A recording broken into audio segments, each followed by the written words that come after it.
The Wreckage is made possible by funding from the Ford Foundation. Additional funding is provided through the American Jewish Education Program, generously supported by Sid and Ruth Lapidus. Written for the student struggle of the Soviet Jewry, there's a fire burning. There's a fire burning brightly in the sky, and the roar of thunder crashing from on high. I see a nation there awakening, iron yokes will soon be breaking, and a nation long oppressed shall arise. A nation long oppressed shall arise.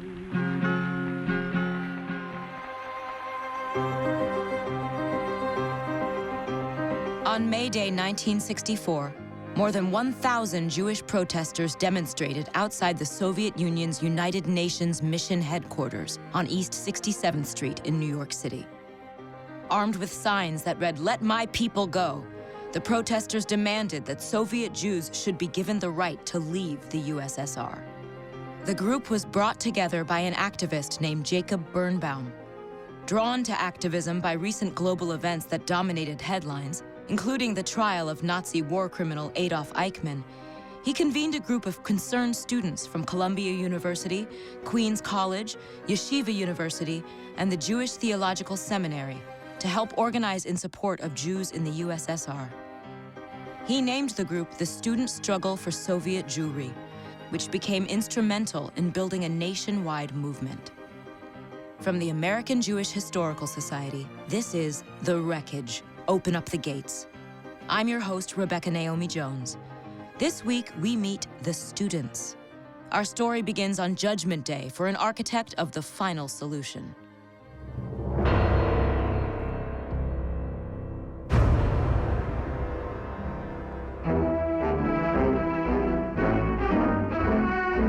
In Jerusalem, the trial of Adolf Eichmann begins, reviving memories of the Nazi horrors of the Second World War. Entering the bulletproof prisoner's box is the man charged with the annihilation of millions of Jews in Nazi death camps. Searching problems of conscience and of international law will be raised by this trial, one of the most stirring of modern times. Joining us is Dr. Amy Fedeski, scholar of Cold War Jewish migration politics. So this is a big period of flux for Jewish American identity. You have the rise of a new sort of post-war generation of Jewish Americans who in many ways blame their parents. I think it's the classic generational divide. They feel that their parents, particularly during the 1930s, were too mild-mannered and they didn't take enough of a stand on behalf of the Jews of Germany who are trying to escape Nazism. And this comes back again and again, the idea that they failed. So you have a new generation of young Jewish activists who feel that their parents' attitudes were too assimilationist, and they want to push for a more Jewish identity, and they've been inspired by a growing Holocaust consciousness. You have things like the Eichmann trial in the early 60s. Adolf Eichmann, one of the highest-ranking perpetrators of the Holocaust, had gone into hiding in the last days of the Third Reich. For years, he lived undetected. First in Germany and then in Argentina, under a series of pseudonyms. In 1960, Israeli intelligence confirmed his location in Buenos Aires. Knowing extradition was unlikely, Prime Minister David Ben-Gurion authorized a covert operation to capture Eichmann and bring him back to Jerusalem to stand trial. They planned for months, and in May of that year, Adolf Eichmann was captured. The capture and trial ignited an international firestorm, and Argentina lodged a formal protest with the UN against Israel, charging that Israel had violated their nation's sovereignty. Ultimately, the two nations quietly resolved their differences, and the trial commenced in April 1961. The months-long trial was one of the first of its kind to be televised, and millions of people around the world watched Holocaust survivors provide witness testimony against the backdrop of the stone-faced war criminal who would soon be found guilty and sentenced to death. Among those in Jerusalem watching was aid worker and activist Jacob Birnbaum. He was born in 1926, so that makes him a full generation or so older than a lot of the other Soviet Jewry movement activists. He was born in Hamburg, and he fled the Nazis with his family for England in the 1930s when he was a child. Jacob was the son of the Yiddish linguist and scholar Solomon Birnbaum, and the grandson of Nathan Birnbaum, the Austrian writer and Jewish nationalist who coined the term Zionism. He comes from a very politically engaged and a very religiously engaged family, lots of rabbis in his family line. And as an adult, he sort of embraces that as well. He works with displaced persons across Europe after the Second World War, and then with Jews fleeing Algeria in France in the 1950s. And towards the end of the 1950s, start of the 1960s, he starts to become more and more aware of the situation of Jews in the Soviet Union, and he decides that this is the new cause that is going to make a big difference in the coming decades. So he decides to come to New York deliberately with the aim in mind of establishing this movement and starting this campaign. In late 1963, Birnbaum moved to New York City, inspired by the type of activism he saw from civil rights groups like SNCC, the Student Nonviolent Coordinating Committee. Birnbaum is actually basically one of the most elderly of the grassroots Soviet Jewry movement activists, because by the time he arrives in the US in 1964 to start Student Struggle for Soviet Jewry, he is the grand old age of 37. So he sort of sets up shop in New York City and reaches out to the undergraduates at places like Columbia and Yeshiva University in particular. And so the major players in Student Struggle for Soviet Jewry are themselves students. You have people like Glenn Richter, who is a political science undergraduate at the time, and people like Avi Weiss, who's a rabbinical student. And it's really remarkable how young a lot of these early student activists were with SSSJ. They're undergraduates, the leadership, but a lot of them are actually high school students. And if you look at some of SSSJ's outreach materials, their instructions to activists, they actually write things like, you need to be in 10th grade to give out posters.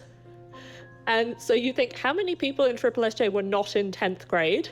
But they had to specify this in their instructions to their activists.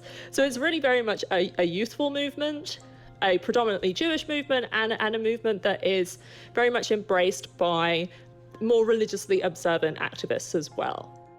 Many members of the SSSJ, particularly in the earliest days as the group was still being formed, were also engaged in the movement for Black civil rights. Before joining Birnbaum's efforts to start the SSSJ, Glenn Richter had been an active member of SNCC. Richter, a native New Yorker and student at Queens College, first met Birnbaum at a gathering for the American League for Russian Jews. Inspired by an article on the status of Soviet Jews that he'd read in Foreign Affairs magazine by the activist Moshe Dechter, Richter felt strongly that students needed to take up the cause. A lot of the time, they come from the civil rights movement having been kind of alienated by the movement towards more violent tactics or more direct tactics in the 1960s. So they bring from that a sense of perhaps alienation, perhaps a desire to embrace something that's a little bit more specific to Jewish interests, Jewish activism, but also I think they bring their tactics and their ideas. Many of the protests were evocative of methods that had become trademarks of the civil rights movement. Organized peaceful marches and gatherings of well-dressed Jewish students and their allies began to pop up across New York City and became a regular occurrence outside landmarks such as the United Nations building on the east side of Manhattan. Birnbaum required all slogans and signs to be pre-approved. They're very much on message, very well organized, but very interested in sort of public grassroots efforts. So it's all about sit-ins and a direct protest, standing outside the United Nations building, being very much publicly visible as the face of the movement. The May Day protest came together quickly. On April 27, 1960, more than 200 interested students showed up to a meeting at Columbia University. It was there that they decided to hold a demonstration. Just a few days later, more than 1,000 students marched over 4 hours outside the Soviet mission to the UN. They did so silently. meant as a symbol of the silence experienced by Jews in the Soviet Union. It was the last time they would ever hold a silent protest. As the movement, and a clamorous decade that included a growing anti-Vietnam War movement, progressed, the SSSJ began to employ more attention-grabbing tactics. They love to set up a sukkah outside the United Nations, or when I did my research at Yeshiva University, which is where the archives of SSSJ are held, they had the remnants of the Soviet bear piñata.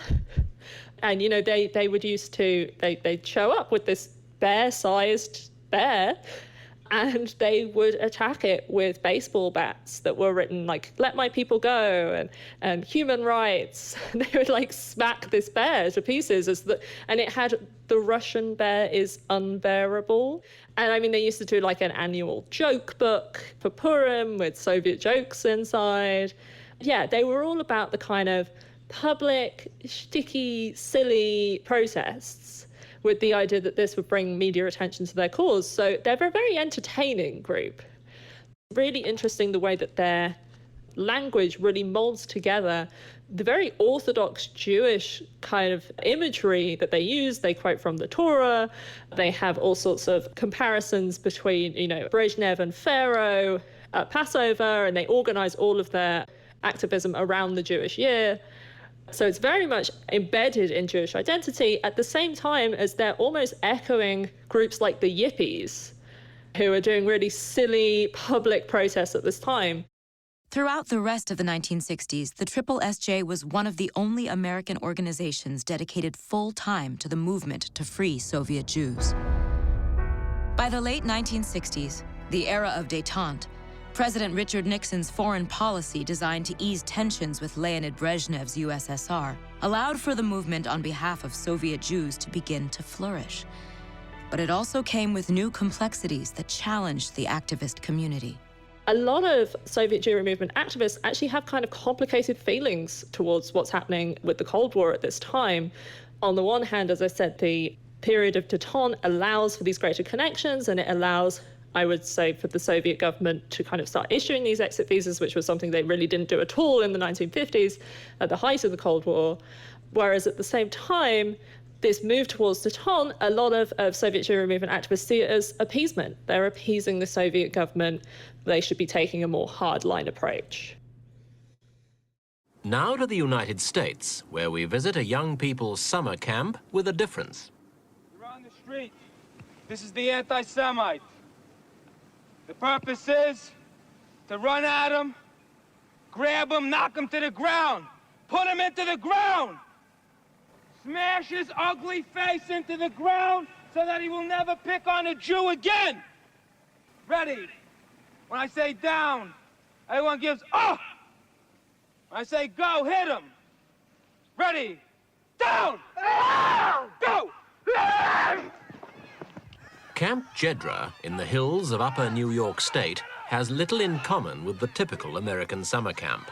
For while most teenagers home from school take holidays learning to sail, playing tennis or swimming, these youngsters are being taught how to kill. In 1968, Rabbi Meir Kahane founded the Jewish Defense League, a right-wing militant activist organization with a stated mission of protecting Jews from anti-Semitism by any means necessary, deliberately borrowing language from the Black Panthers. Kahane, an ardent anti-communist, had worked as a consultant with the FBI in the late 1950s and early 1960s, as Red Scare politics continued to dominate headlines and disrupt lives. He also allegedly worked with the FBI to infiltrate and report on the John Birch Society, a far-right activist group that both the ADL and the Southern Poverty Law Center classified as a hate group, trafficking in racism and anti-Semitism. Over the years, Kahane became more radicalized, and signs brandishing the slogan, "Every Jew a 22," became a JDL staple. They opened summer camps that on the surface looked like any other sleepaway camp. But inside, children aged 13 and up wore Green Army fatigues. Rather than the usual pastimes of color wars, archery, and scary stories by the campfire, campers were taught hand-to-hand combat and how to use shotguns.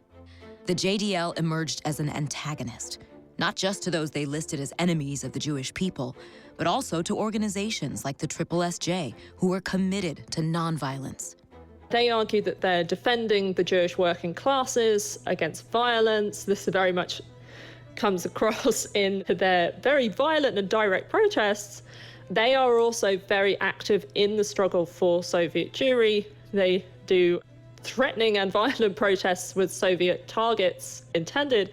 And so they consider themselves to be part of the Soviet Jewry movement. I'm not sure that the SSSJ is especially welcoming to this movement that has such violent goals, given that so many SSSJ activists actually came into Soviet Jewry movement activism because they were alienated by the increasing turn towards more direct action protests in the civil rights movement. In the aftermath of 1970's Leningrad trial, in which death sentences were handed down to refuseniks Edward Kuznetsov and Mark Dimschitz for their roles in attempting to hijack a plane and fly it from the USSR to Israel, the JDL increased their efforts to recruit new members, including trying to pull activists away from the SSSJ and other groups dedicated to Soviet Jewry. SSSJ's activists sometimes complain that the JDL try to market themselves at SSSJ protests.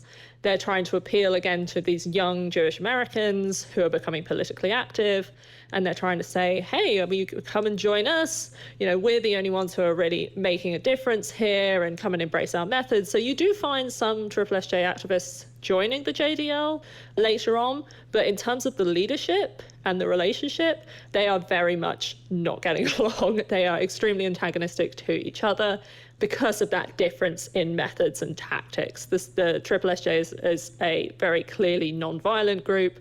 The JDL is explicitly violent. It's okay with armed protests, and it does a lot of threats as well as part of its kind of activism. Throughout the late 1960s and early 1970s, Kahane and a number of JDL's other leaders and members were indicted on multiple acts related to domestic terrorist attacks. Charges included conspiring to manufacture explosives, leading attacks on officers guarding the Soviet mission, plotting the kidnapping of a Soviet diplomat, and conspiring to bomb the Iraqi embassy in Washington, D.C. In 1972, the violence escalated. A bomb outside Russian-born American impresario Saul Hurok's office was detonated, killing a young Jewish employee named Iris Konis and injuring several others.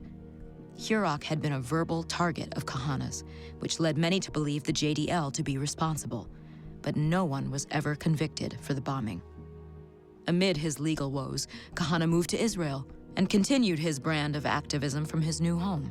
When I spoke to Glenn Richter, he talked about, well, the problem of the JDL really only goes on until the early mid-70s. 73, 74, the JDL ceases to be a sort of meaningful political force in the US because it's been already dismantled effectively by the FBI, and a lot of the group's founders and leaders have already moved to Israel. So he sort of talks about it as very much being an issue of the first decade of student struggle for Soviet Jewry, but by the time you get into the late 70s and the 80s, it's no longer a force. They're not really engaged. Kahane's life in Israel was no less tumultuous, and he was arrested dozens more times over the years. In 1980, he served a 6-month jail sentence over allegations that he was planning armed attacks against Palestinians in the West Bank. He sought to, quote, avenge the killing of Jews in the occupied territory, reported the Montreal Gazette. In 1984, he was elected to a seat in the Knesset, Israel's legislative body, where he was repeatedly condemned for what other representatives called inflammatory rhetoric. On November 5th, 1990, while in New York City for a speaking engagement, Meir Kahane was assassinated by El Sayed Nasser, an Egyptian-born extremist who would go on to be convicted for his part in the 1993 plot to bomb the World Trade Center. The SSSJ was officially disbanded after the fall of the Soviet Union in 1991, but Jacob Birnbaum continued to advocate for Jewish communities in post-Soviet nations for the rest of his life. He passed away in 2014 at the age of 87. In his chosen home of Washington Heights in New York City, a section of Cabrini Boulevard near Yeshiva University is now known as Jacob Birnbaum Way. Glenn Richter made multiple trips to the USSR on behalf of refuseniks and led hundreds of demonstrations across the U.S. He served as SSSJ's national coordinator from 1964 until its end in 1991. He continues his advocacy work to combat anti-Semitism today and was instrumental in preserving the archives of the movement. There's a fire burning brightly in the sky, and the roar of thunder crashing from on high. I see a nation there awakening, iron yokes will soon be breaking, and a nation long oppressed shall arise. A nation long oppressed shall arise.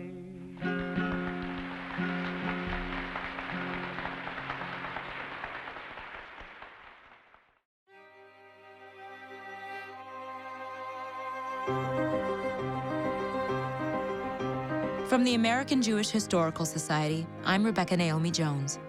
This episode was written and produced by Gemma R. Birnbaum and Shaul Kellner. Recording, sound design, and mixing were done at Sound Lounge. Transcription is provided by Adept Word Management. Archival material is courtesy of the collections of the American Jewish Historical Society and its archive of the American Soviet Jewry movement, the AP Archive, Time Magazine, the New York Times, and Yeshiva University's SSSJ archive. For episode transcripts, additional resources, and links to the collections featured in this episode, visit ajhs.org/podcasts. If you enjoyed this episode, please rate and review us on your preferred podcast platform, which helps others discover our series.